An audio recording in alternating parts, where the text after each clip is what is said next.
How to change YouTube channel name. If you want to change your YouTube name because you need another one or maybe got tired of the one you have, then you have come to the right video. We will show you how simple it actually is to change your YouTube name, so follow along.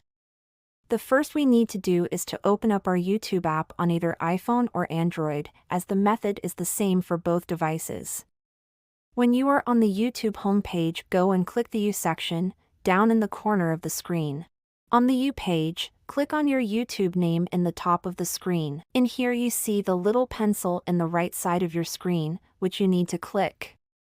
Now you have come to the right place, because as you can see in the top of the screen is the name option, which you simply need to click to change your YouTube channel name. Remember that you will only be able to change it twice in the next 14 days.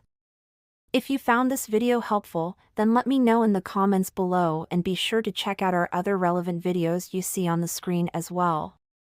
Thanks for watching.